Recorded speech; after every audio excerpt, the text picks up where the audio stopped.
Hi everyone.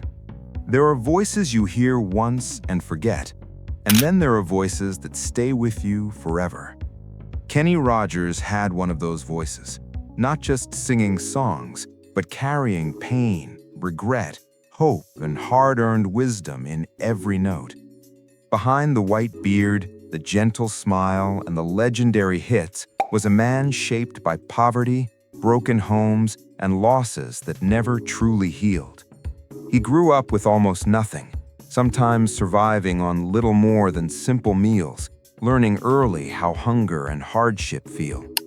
But what breaks your heart most isn't how he rose to fame, it's how quietly he carried that pain to the end. In his final days, far from the spotlight, Kenny Rogers lived humbly, surrounded by memories instead of applause. This is not just a story of success, it's the sad truth of how a legend lived, struggled, and said goodbye. Kenny Rogers was born on August 21, 1938 in Houston, Texas, as the fourth of 8 children. His family had very little. His mother, Lucille Rogers, worked as a nurse's assistant, while his father, Edward Rogers, was a carpenter struggling to support a large household. They lived in government housing in Houston's rough 4th Ward, a place where survival mattered more than dreams. Kenny later said they were often nutritionally deprived, surviving on simple food like peanut butter sandwiches, because that was all there was. Growing up, Kenny Rogers worked small jobs to help his family. He swept floors in a hat shop and worked as a busboy at the Rice Hotel. When he graduated from Jefferson Davis High School in 1956, it was history. Kenny proudly said he was the first person in his family to graduate from high school. That moment showed his determination to rise above where he started. Music appeared early in his life. In 1949, young Kenny won a talent show at the Texan Theater, one of the first signs that his voice might someday take him somewhere far beyond Houston. But childhood wasn't just about hardship and hope. It was also shaped by confusion and quiet pain. His father struggled with alcoholism, something Kenny would carry inside him for the rest of his life. In his book, Luck or Something Like It, he admitted he never touched alcohol because he was afraid he might become like his father. What hurt him most wasn't the drinking itself, but never understanding why his father drank before he passed away. That unanswered question stayed with him forever. Kenny's early music career was anything but smooth. He recorded his first solo song, That Crazy Feeling, in 1957, but the attention quickly faded. He joined jazz groups, including the Bobby Doyle Three, and later worked behind the scenes, writing, producing, and playing for other artists like Mickey Gilley and Eddie Arnold. Nothing seemed to stick. In the mid-1960s, he joined the New Christy Minstrels, hoping for stability, but even that fell apart. In 1977, everything shifted when Kenny Rogers formed the First Edition. Their psychedelic hit, Just Dropped In to See What Condition My Condition Was In, finally brought attention to his deep, unforgettable voice. Songs like Ruby, Don't Take Your Love to Town, and Reuben James followed, slowly moving the band toward country music. But by the mid-1970s, the group dissolved, leaving Kenny once again standing alone, older, tired, and rejected by record labels who told him he was too old for country. At one point, Kenny Rogers was standing on a small stage in a quiet Las Vegas lounge, performing night after night for barely 600 people. The room was intimate, the lights dim, and the future uncertain.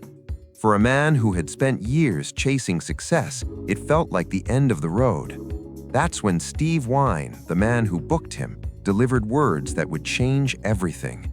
He told him he was going to fire him, not because he lacked talent, but because he was wasting it. Wine believed Kenny was meant for something bigger, and staying small would only bury his potential. That moment forced Kenny Rogers to take one final leap of faith. Soon after, producer Larry Butler gave him a chance no one else would. Together, they recorded a song called Lucille, What happened next stunned everyone. The song exploded across the charts, earning Kenny a Grammy Award and finally silencing every voice that once said he was too old or too late. From there, success came fast.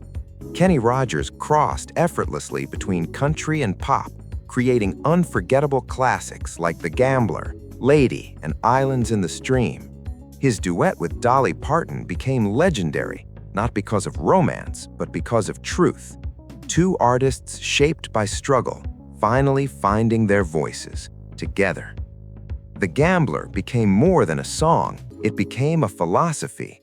It led to a series of television movies, including Kenny Rogers as the Gambler, earning him an Emmy nomination.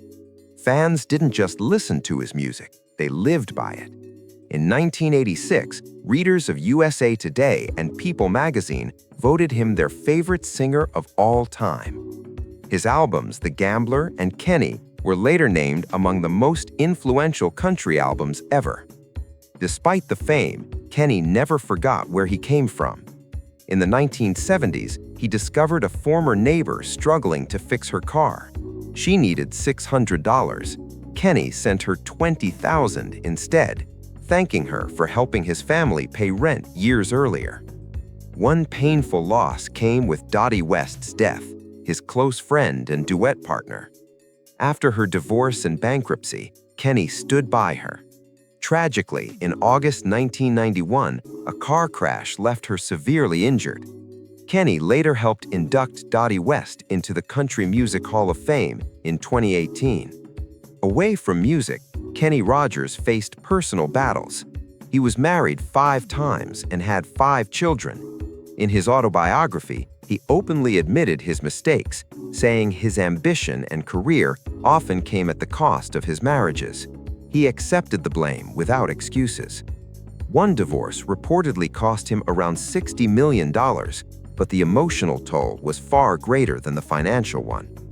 His final marriage to Wanda Miller, who was 28 years younger, brought both happiness and worry. Together, they had twin sons. As Kenny aged, his biggest fear wasn't death, it was not being there for his children. He admitted he regretted missing so much of his older children's lives and said raising his youngest boys was the thing he felt he did best as a father. In his later years, peace came quietly at Beaver Dam Farms in Colbert, Georgia. There, a small goat named Smitty became his emotional anchor.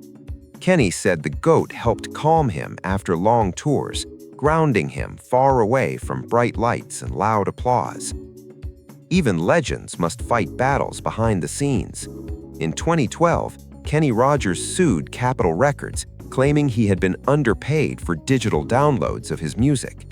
He believed he was owed hundreds of thousands of dollars. His case highlighted a much bigger issue in the music industry. Even iconic artists were being shortchanged in the digital age. In 2018, declining health forced Kenny to end his farewell tour early. Rumors spread, but his team initially reassured fans. Sadly, hope didn't last. On March 20th, 2020, Kenny Rogers passed away peacefully at home, surrounded by his family.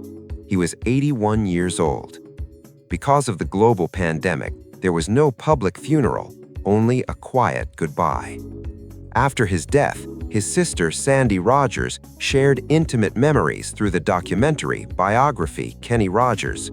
She spoke of his humor, kindness, and simple joys, reminding the world that behind the legend was a loving brother and son.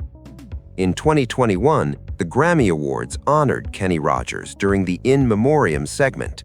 Lionel Richie, who wrote Lady, paid tribute by performing the song. He later wrote that losing Kenny felt like losing a piece of his heart. Today, Kenny Rogers is gone, but his voice lives on. In every lyric, every lesson, every quiet tear his songs awaken.